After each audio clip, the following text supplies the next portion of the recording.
Welcome, Mike, to the Sales Sounding Board. Would you please introduce yourself to the guests and perhaps give a bit of information about you and your history and your expertise? Yeah, of course. So obviously, name's Mike. I've run a company called Matchcut Video Production, although potentially about to undergo a little bit of a rebrand, which I guess we can get into a little bit over the course of this podcast. Yeah. But I've been doing video work for businesses now for about 3-4 years, all based in South Devon. A couple of things up in London, that sort of thing. Primarily creating promotional videos for them, occasionally filming conferences. The idea being to create video content for them that pushes forward the right message that they want to show to their potential clients or existing clients if they're doing things like FAQ videos. I don't know what else to add, to be honest for you, Kevin. No, that's fine. Well, I'm sure we'll uncover lots within the podcast. So, been doing it for a while. Yeah, that's the main thing. For a while. What I would say is the reason obviously you know the story behind, but I've been running this podcast for sort of now 6 months in the background, and I was getting lots of pressure to sort of move into the world of YouTube and video content for the website. And I've seen some very good and I've seen some very atrocious. So over the last few months, I've been sort of doing my research, looking at products, best camera, what mic system, etc. And obviously, as I've done some initial videos, I started finding that there were questions and answers that weren't available on my favorite channel, YouTube. A lot of tech information, but not much what I call realities. And what we'll share is one of those realities in a minute, and on the share, and just we'll talk through that. And obviously, reason to talk to yourself was to bring some of that insight, which isn't freely easy to find. So let me just do a screen share. And we'll do for the share. Can you see that one? I can indeed. Yeah, so what we've got is I did a short intro video for the Sales Sounding Board, put the traditional blue suit on, green screen behind, but still has green. Put a very nice shirt on, which is it's quite an expensive shirt, one of my business shirts, which is a blue with a slight silver stripe in it. The shirt was sort of the shirt's in motion, I think is the best way to describe it. Yes, that's a pleasant way of describing it. So that was one of my first ones, is why is this gone wrong? And with the technology I was using, I was thinking, well, why would this happen? So perhaps that's something you can sort of share your knowledge and understanding, and we'll take it a bit further. Yeah, I can do my best. I'll try and steer away from anything that's too technical, just through fear of boring everyone to death. But the main thing is you filmed it with a webcam. Yeah, this one was done with a webcam, Logitech. Yeah. So to be honest, the brand is more or less irrelevant. The main thing is the cheaper your camera, the more compression they put onto the video. So they try to make the file as small and small as possible, so that it's more usable on your mobile phone, for example, doesn't take up too much space on your computer. With webcams, for example, the main reason is that it's for situations like this, where you want something that's just nice enough to broadcast over Zoom and look passable, but it's not for like a television broadcast, for example. Yeah. So what's happened with your shirt is it's trying to compress the image, and one of the ways it does that is blocking colors together. But because you've got silver stripes running down the shirt and you're obviously moving a little bit, it struggles to sort of reconcile where those are, so they end up moving across your shirt in a horizontal pattern. Oh, right. Yeah. Thank you for that explanation. So nothing to do not with the most exciting thing in the world. It's to do with the tech challenge so it's compressing the file.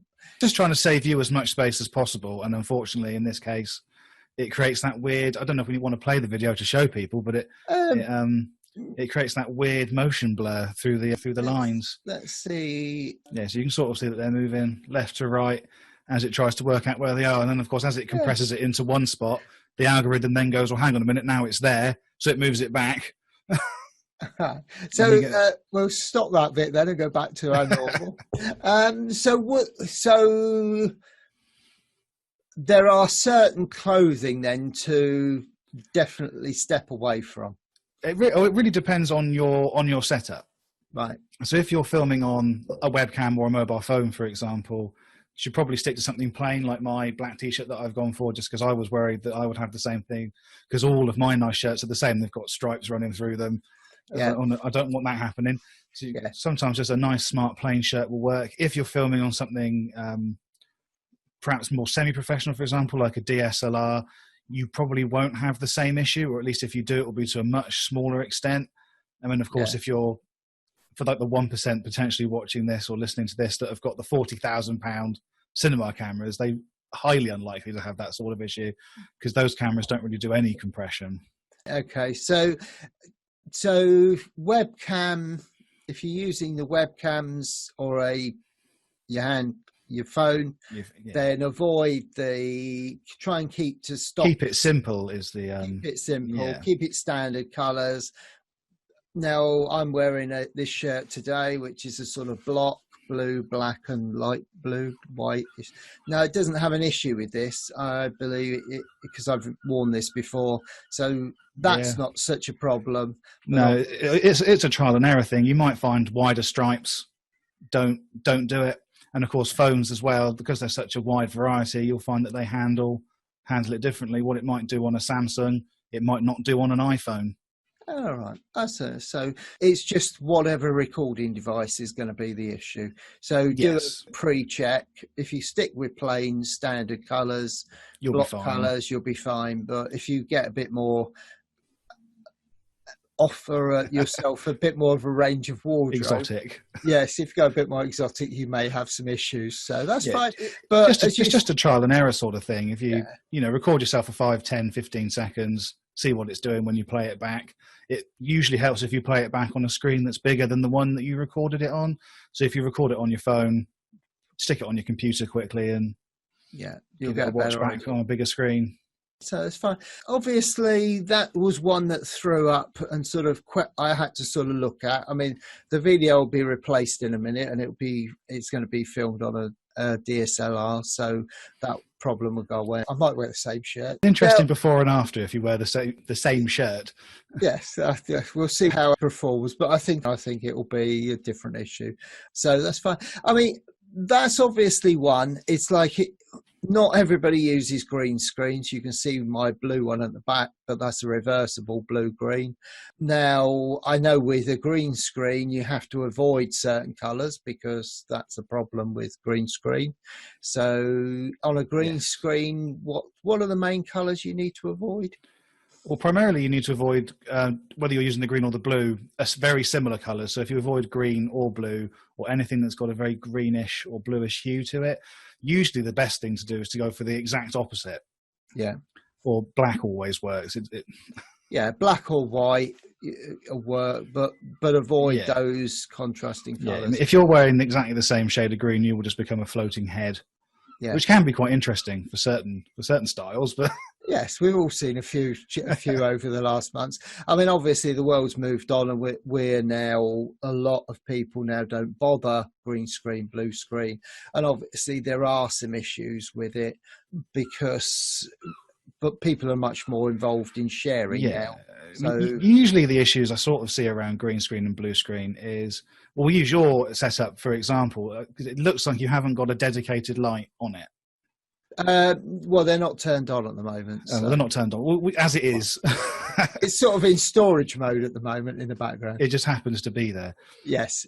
Yes. But that's sort of what the main problem is. What people will do, especially in the sort of higher end versions of people doing it outside, is they'll light themselves and then they won't bother to light the green screen. So there'll be shadows all over it and things like that. And then the second they go to do the cutaway in Zoom or in any sort of video editing program, because it's not a solid color all the way across, it struggles to do it.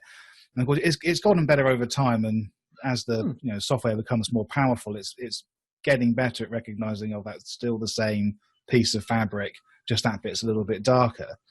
But it can cause those weird green screen issues where it looks like you're floating on the background, or you've got the sort of outline. Yes, so I've certainly seen that. I mean, I'm sitting here today. One of the challenges, lighting is a good one, because Unfortunately, my hair decided to part with my head a long time ago. But what I've got is a very powerful light above me. Now, what it's doing is I'm getting a nice shiny top of head at the moment. So we'll turn that off. Now, interestingly, I've gone fairly dark at the moment. But having said that, that's a ring light. So I can change the intensity of that. Let's take it down, give it a bit of a blue tinge. Yeah. Sunlight. Yeah. Sunlight is obviously the best, but what I get... I sort of meant that the blue tinge is supposed to be sunlight colour. Yes. So, and now interested in this room, because I'm looking onto, although the blinds are there, I actually get quite a lot of lighting naturally in this room.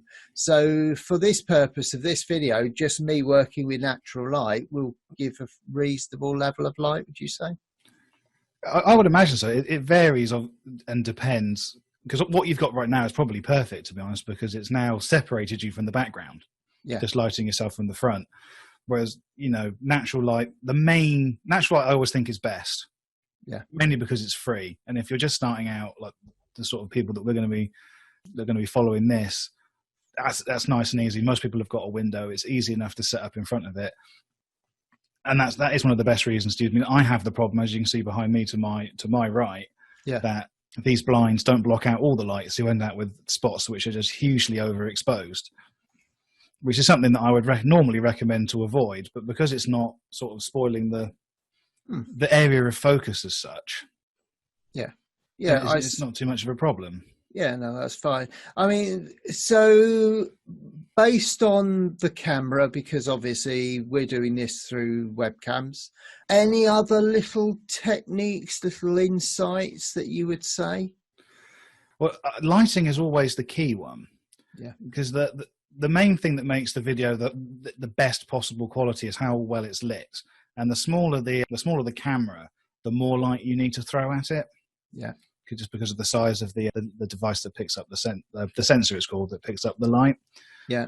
So my main tip would be, if you're using a small camera, would be in as well lit a space as you possibly can. So if that means standing by a big window, then do that.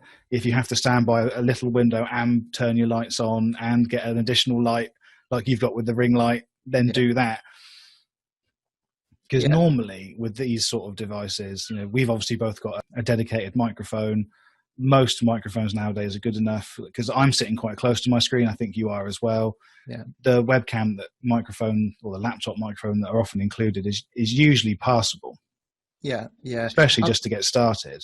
Yeah, I mean, I've got a Rode USB, which is what you can just see in front. That is on an arm, which I use for the podcast, and it's a directional mic. So if for a second we can talk about the differences. I originally bought a mic which was a condenser mic, and what it was doing was picking up out noise around me and some background noise. Now this is a directional mic, so it's literally, I understand, it's just picking up what is straight in front of me.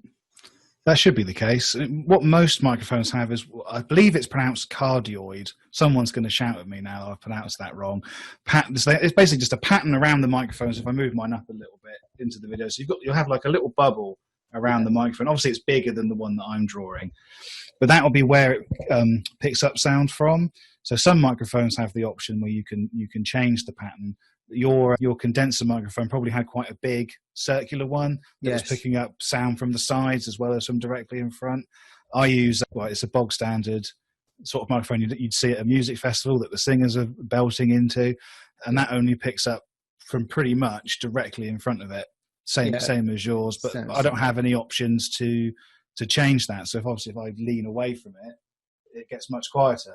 Yes. It's very much that. So, I mean, obviously this one's got a little screen on. You've got the rubber or foam sock, and that's really just to take out, my understanding, that the sort of P's that give it. It's to take out the very intense S and P and popping sounds, just so that when you're listening, it doesn't grate the listener's ears. It just smooths those sounds out.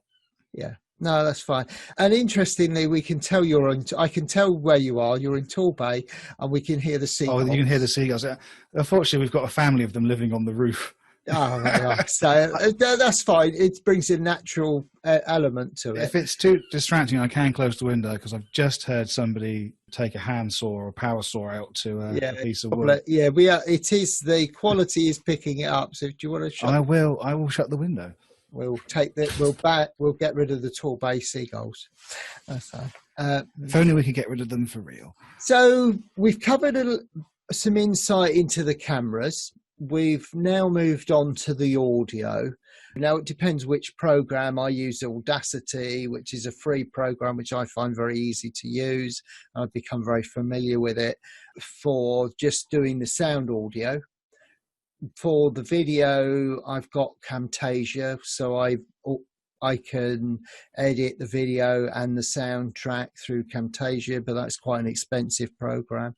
And also on Camtasia, I can split the audio and the visual into two, which is quite a useful option, because I can use one program to do the editing, and then with it split, I can take the audio file just for the podcast. So that's sort of saving me some time. But any other little tips that you can give around programs? Do you have preferred programs? I mean, the best programs are the free ones. Obviously, of course. I always find that the best program is the one that you're most comfortable with.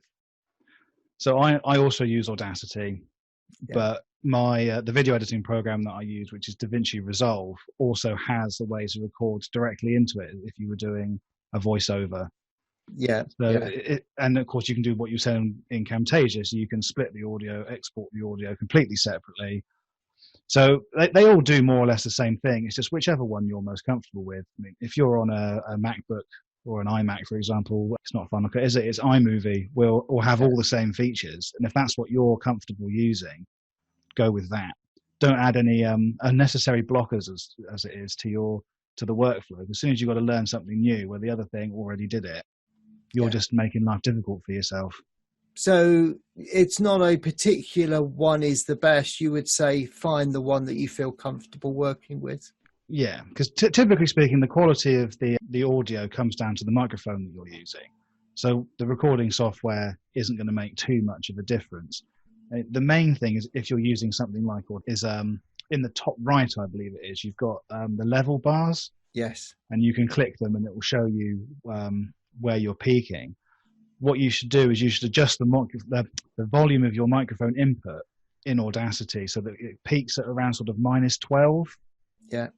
That is nothing to do with sort of quality, but what it does is it gives you some headroom. So if you need to suddenly, be much more dynamic and loud in the way that you speak, it's not going to hit the top end and start clipping, which then sounds really bad. Yeah. So it just keeps it nice and balanced.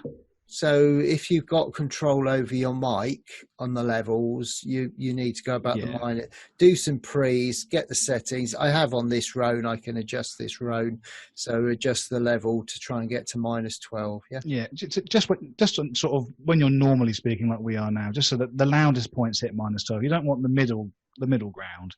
Yeah. So just whenever you're putting a little bit of emphasis on a word, it will peak up a little bit.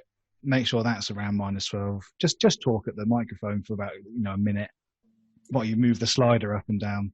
Yeah, I mean, one I've discovered in audio, because I record these, and the style of this podcast, as you know, is slightly phased around a conversation.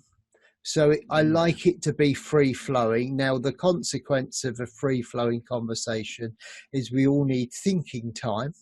So occasionally I do find I and guests do a lot of ums and ahs. Now, both the programs allow me to take those out, but I have noticed is there a sort of acceptable level? Because I see some where they've literally been recorded and uploaded with little or no editing. I tend to edit out to try and get a balance, so it's not something that is too often happening. But with this style, because there is no script, it free flowing, we all tend to go, I can then take, and because it's a natural human trait, we need to think. So we naturally verbalize our thinking. So do you, what's your sort of theory? Do you balance it out? I try to balance it out, yeah, whenever I edit something. But I think it comes down to personal preference, really. Because if you want a completely natural experience, and you should upload it, sort of warts and all, shouldn't you? Yes. However, if your guest, for example, is going, well, I don't know, well, then it sort of starts to lose the flow. So what I try to do whenever I edit audio is, if the is, I try and do an example. So if they speak like this and they pause, go, then there's more pause and they move on, you can cut that out quite easily, because it will be on the waveform, you'll see it separated. You can just cut it out and it will sound like a normal sentence. But what a lot of people do is they'll go, oh, and then they'll keep talking again, and it will sort of merge into the flow of the sentence. That's really awkward to cut out, because sometimes you'll lose the end of the first word, the last word in the beginning of the next. So I always try and balance it like that. So as long as it sounds natural, that's what I'm going for. That's good. That's sort of where I'm at, because you do with Audacity, you get to know what the waveform looks like for certain words, so it's very quick to spot them. I remember editing a podcast at university. It wasn't actually a podcast, it was a radio broadcast that we recorded, and I got into it, and I think about an hour into this sort of 2 hour, was it 2 or 3 hour radio program, I was editing it down, you suddenly start looking at the waveform going, oh, I'll just cut that out. Yes, I certainly can spot them. I've done enough now to spot them. I mean, the other one is, now I talk with my hands, so as I go YouTube, and then positioning the camera is correct, because you want movement. I did a podcast for somebody and I naturally nod a lot, and to visually keep the conversation going. That's something from those decades of sales that I'm encouraging, and my hand movements are the same. They're encouraging the flow of thought and conversation. Now, do you have a bounce back to sort of video? Do you have an ideal positioning of the camera, what you would envisage people should look at? Ooh, that is a good one. I tend to do it based on the environment rather than what they can and can't see of the person. So in this sort of Zoom environment, I mean, I'm obviously moving my hands, but it's below the camera level. Yes. The main reason for that is if I set the camera any differently, you can see what are the renovations being done to my home office on the other side, which doesn't look so professional. So I've zoomed in a little bit. If, for example, we were filming in the same room and we were doing this on a sofa or something with a nice background, I would probably widen it up a little bit so that you could see the hand movement. If not, do it so wide that you can see the full body. Yeah, I mean, just let it flow. I mean, I'm sat 18 inches from the camera, and it's just about set. It's picking up that. So if I just tilt it slightly, I can bring it down and get a much more. And obviously, do you believe there's an ideal height above your head, space-wise? I mean, I've now got the arms of the chair showing, part of the mic showing. You can see my arms move, hands. And I would say if I split the screen up, it's quite proportional. The part above my head, which is free space, is probably only 1/8, and probably that's not far off yours. It's going to depend on the setting, of course, but I always prefer a tiny bit, so closer to what I've got than yours, which is like only a tiny difference. Yeah. But I always like to have just enough room that if you want to move around in frame like that, you don't lose the top of their head. Like I can go up, it's basically the full length that I can set up in this chair, and I'm still in the frame. Yes. Yeah. I mean, I'm well in the frame. I mean, I've got the fortunate one, the mic is on an arm, so I can, if I was losing sound, I can very easily bring the mic forward. The real answer that I suspect you would get if you went to a film school is to try and use the rule of thirds. Now, I'm not sure if Zoom does it, but I don't know if I can bring it up on the Logitech thing and have it show in the stream. But when you use a video camera, sometimes you'll have like a grid on the camera, and it will split the screen into 9 boxes. Yeah. But you'll have 2 vertical lines and 2 horizontal lines. What a lot of people will say to do is have the eyes on that top horizontal line, and then that will give you the perfect amount of headroom. Oh, right. I've got an option on my DSLR where I can have grids or not have grids. I've just broken my. There we go. Yeah, you're going to try and bring it up. In trying to find it, I've broken it. Because it's one of those things where I don't often use it because it's an option in Zoom. Is it showing? No, it isn't. No, it's an option in Zoom settings. You can put grid lines in. Yeah, so I've got it on the Logitech one. My eyes are just sort of that would be more or less where the middle line, the top line is. So thirds is it's probably a little bit high. Maybe the best way is to have our eyes center screen. But I have 2 different cameras and various actually, and it depends what I'm doing. When I'm doing a mentoring session, coaching session, it's important to see at least this level of my body language. In fact, sometimes a little bit more because I can move the camera again on a different arm, and that. So it depends on what you're doing. But when I'm definitely, I would say the main thing that trumps any of these, perfectionism elements is, does the setup allow you to convey the story that you want to show? So if you're coaching somebody or mentoring someone, you want your body language in it. However, if you're just doing like a Zoom networking call, you perhaps don't need that level of detail.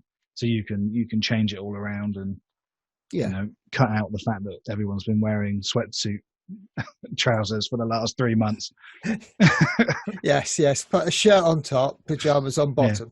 Yeah. Yes, that's the sort of moral moment. I mean, we've actually, one of the interesting things I've noticed through the change of COVID, we always as a humanist share a lot of ourselves.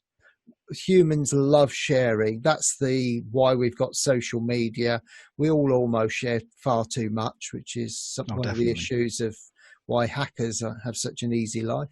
But as we've done, one change I've seen is the sort of background. People are much more open to share their living space now and in fact invite you into their home.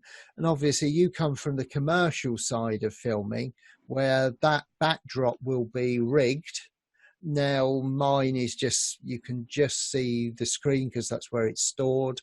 The filing cabinet, some of my sporty photos, some are hidden, just get a glimpse of some of them. But it's a personal issue, if my understanding is this has become a very personal belief. You either allow or you don't. And green screens, blue screen, etc. I use a backdrop screen when I'm recording because I'm going to crop it anyway, so it doesn't really matter.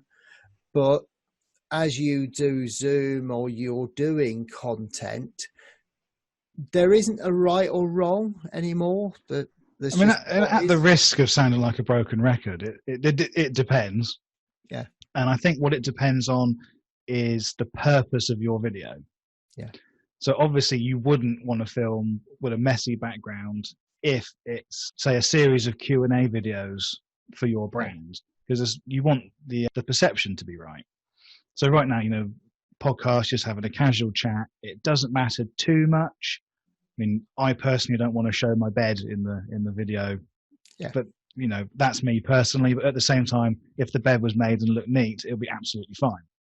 Yes. And similarly, that you're not bothered about having your filing cabinet and what have you in the background. No, I mean, but if you were filming, a more professional video, you'd either choose a different location, use the green screen, or clean it up. Yeah, I mean, for content for my website, the screen comes out, it comes right forward, and there is nothing literally other than me in the film, and I crop the edges anyway. So for a website content, something that's absolutely fine. that would be the way to go. For the podcast, that screen is normally right behind the chair with the sales sounding board, logo, header playing onto the green screen. Because but for obviously for today's one, I've deliberately just tucked it in its storage hole, which is a space between the filing cabinet and to force conversation. Yes, to force conversation to give us substance. I think the best example I could almost give is there's someone on LinkedIn called Shay Rowbottom, and she's been doing a lot of these podcasts recently with other sort of influencers and people that are quite active on LinkedIn. I was watching one video recently, very very similar. She was talking to a video production company, and the setup difference between them was quite stark. So she does marketing and LinkedIn consultancy, whereas he does video. So his was nicely lit. There wasn't anything in the background. I think it's like some shelves, nicely lit. He's got his brand colours in the lighting, so it's got this pink sort of hue running over the wall. Yeah. She, however, is clearly sat at the dining room table in her flat. Yeah. But it doesn't matter because they're just having a conversation. Yeah, so he's obviously got a shooting space set up, and she's quite happy to film there.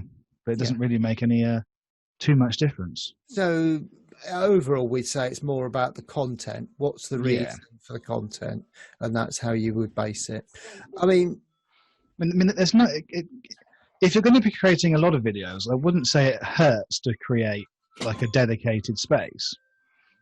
I mean, I mentioned earlier on that I'm doing a renovation, part of which I was hoping to have done in time for this podcast, but IKEA decided that their website would have no products on it for 3 days, so I haven't been able to order it. So I'm building a sort of dedicated space behind me for when I record more videos, because that's what I want to do. I want to have a little space where I can go, this is the brand, this is where I'm going to shoot, light it, set up a little lighting, so exactly how I want it, so that when I want to turn up and do a video, it's, turn on the lights, put the camera in the spot, press record, off you go. Yeah, and ironically, I've got a pair of little LED lights, which were very cheap, under £30, which throw out... I think I have the same ones, to be honest. Yes, and they're controllable. The light level's controllable, and I've got a range of colour filters as well. Came all in the box. So I was amazed at what I could achieve for very little investment. Typically speaking, the higher you go up the price bands, especially in lighting, it's normally intensity and features that are the main thing. So one of the most common video lights is the Aperture 120D. There's a couple of different versions. There might even be a third version out now. And the majority of the differences are convenience. Like the softbox, like it has a special mechanism, so it just clips in and turns and it's done. You're not fiddling around with spokes like you would on a cheaper one. Yeah. But in terms of the actual quality of the light, I mean, obviously some of the really cheap ones have color cast. So there's one that I used to have that just sat on top of the camera. The idea was to just illuminate sort of one side of the face while filming an interview.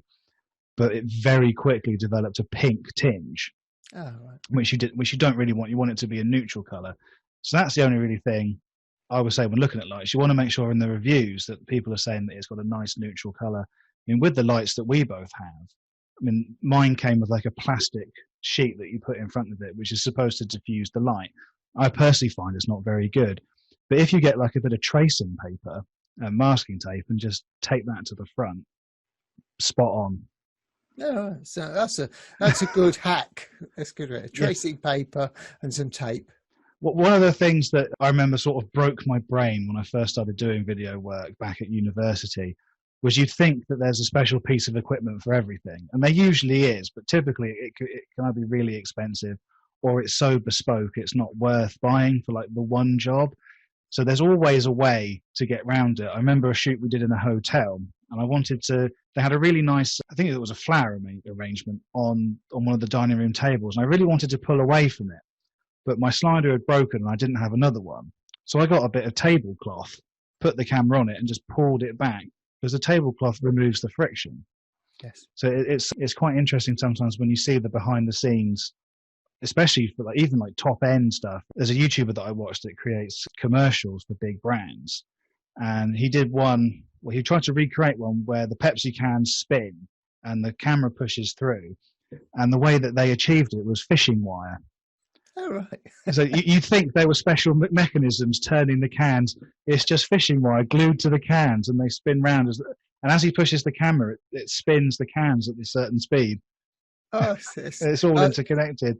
Yeah, some really good cheap hacks. So, where there's a will, there's a way.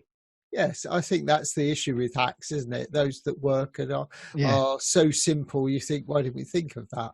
So, yeah, don't be afraid to use a hack. No, it's the end result is what you want. Well, one of the things that I've seen recently on TikTok, there's a guy that does a lot of social, like mobile phone filming, and he got one of those small skateboards that's probably about yay. Where's the center of the camera? About yay big. Yeah, about 10. Put the camera on it and just rolled it forwards. The skateboard costs £5. Yeah. And you've got a solution. Whereas a slider that does the same job, probably for one that's nice and smooth, starts at 60. Yeah. So So there are some good cheap hacks that you can do to give you a nice effect without, keep it cheap and simple. And if it does the job, then why exactly do it different? So, if you want like a truly, I suppose, sort of recap it mainly depends, as I said, on the way that you're trying to present it. Yeah. So some of those hacks won't work for a television broadcast, but for a quick, I'm at the such and such business show and I want to quickly do a video, these hacks can be very useful. So, I mean, because we've gone, you and I are involved around LinkedIn, websites, etc., as we promote our brands. So we've got certain key elements. Audio is obviously important because I was always told there's nothing worse than poor audio. No, exactly. You've got a lot of choice around cameras, from filming the upper end of DSLR, etc., or if you're doing as we're doing, which this will go on eventually to YouTube as a conversation as a link to my website. So this is quite fine. I'm on a Logitech, but as you say, there is so much choice now in webcams, and the quality is so good in even very bottom end ones now. So you've got that side. Video editing, sound editing, it's what you feel comfortable with. And the fundamentals, as you've said, the best lighting is natural light. But if you're going to use artificial lighting, it's just don't throw loads of money at it. Just look at what is sufficient. You've just got to get the effect that you want. Like, I prefer natural lighting, but on the flip side, it's completely uncontrollable.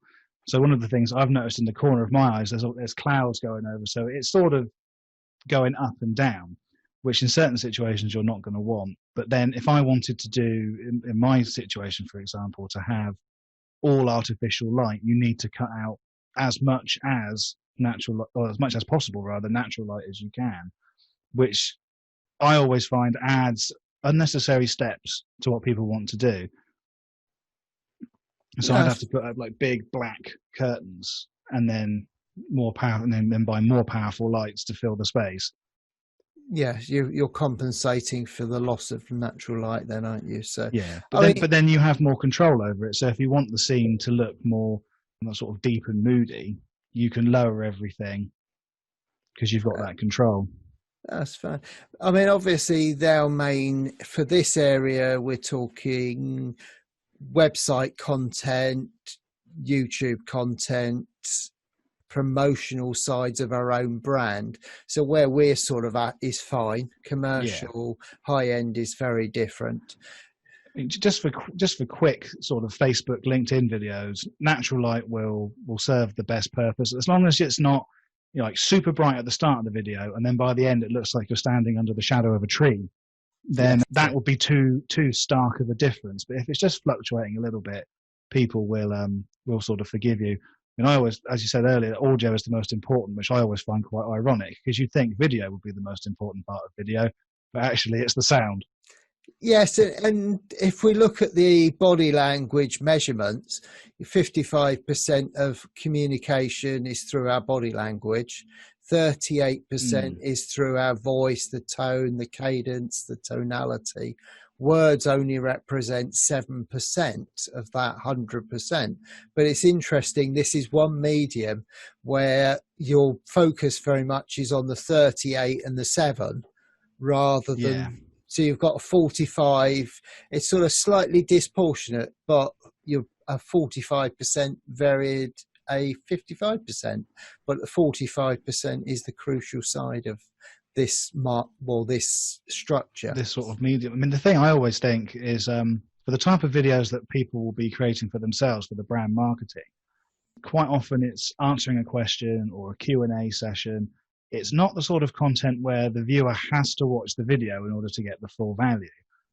For example, your sounding board video on the website, that's quite easy to click play and then just start scrolling down and reading while you listen to what you say, which is what quite a lot of people do, that they'll start the video, listen to it while scrolling on. I mean, I'm incredibly guilty of that on LinkedIn. I will press play on someone's video, realize it's a Q&A.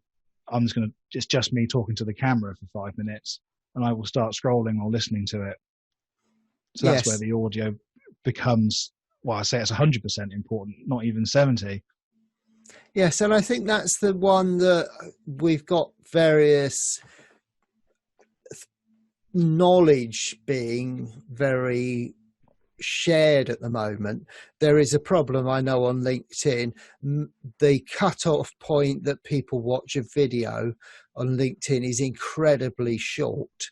Podcasts, I started a podcast because podcast is what I call the doing something else support.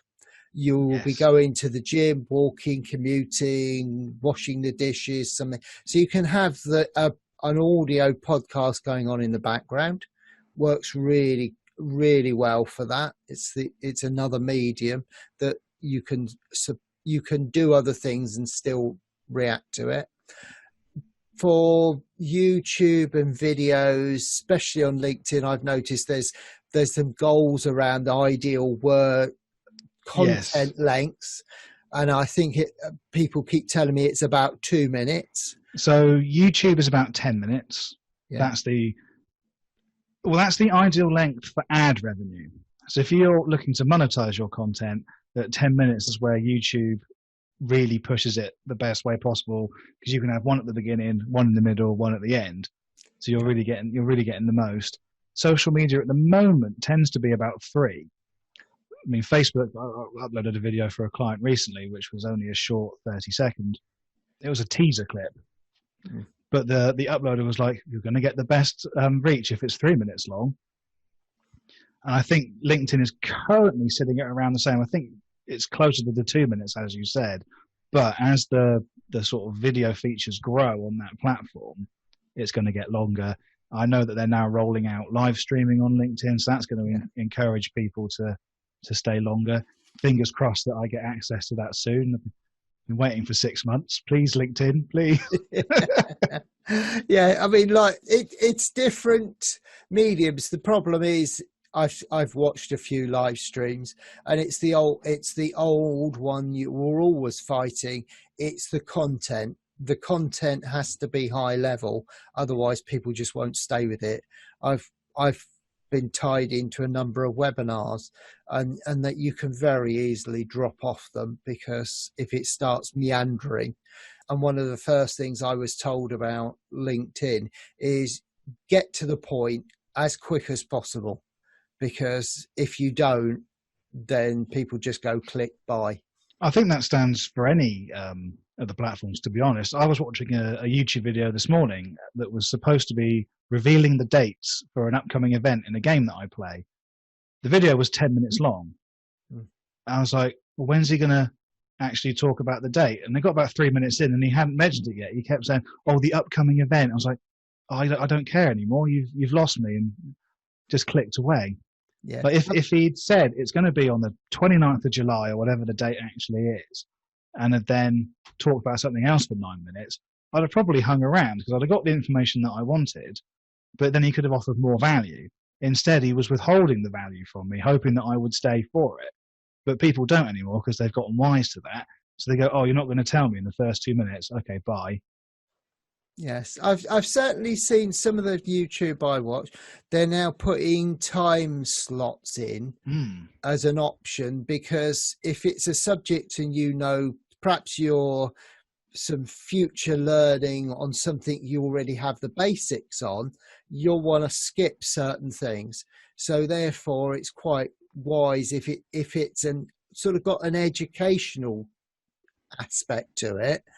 I've certainly seen that now where people put time slots into it so you can fast forward to those times. That's going to be a really interesting feature. I mean, I've seen it in some reviews where they've broken it down to like introduction, main review of this bit, review of that bit, and you can quickly skip to the bit that you're most interested in. Yes, I don't think it will be long until it proliferates through a lot of YouTube content. I don't think it will get into everything. Like, I doubt vloggers will go down and break down, like, this is the bit we're in the car park, this is when we were by the swimming pool. But for a lot of content, it's going to be really useful just to help people get to the bit that they want. But I suppose then the worry for YouTube, for example, is if you or I are logging onto a video and we're skipping to one section and just watching it, or we're not watching the ads at the beginning, we're potentially skipping the ads in the middle. So they might start losing revenue. So my concern would be is if they start putting ad blocks at the beginning and end of every section. Yeah, you've certainly got that on certain TV programs now. No matter what you do, you still it forces the advert in, even if you fast forward. I think that technology will come to YouTube. I think they'll have no choice. And obviously one of the issues is it mucks up any analysis they're trying to do. Because if you fast forward and it's a 10-minute and you fast forward to minute 8, so you haven't watched the first 8 yet, according to the system is, yes, you have. So it's going to screw up definitely some of the analysis that's done on content. I would hope that because I haven't got the feature yet or I haven't tried it, and I would hope that the analytics breaks down watch times through those sections so that if everybody's just watching, section 4, the 8 to 10 minute bit, that's where they were watching. Yes, it's certainly that. But obviously, I just think we've covered quite a lot of ground, Mike. Is there anything, I always say to people on the podcast, is there any 3 things you'd like to share? Insight, thought, practice. Certainly that's relevant in this. So have you got 3 things as we come to an end? Well, practice would be one of them. Because a lot of people say, oh, I hate being in front of the camera. I'm one of them.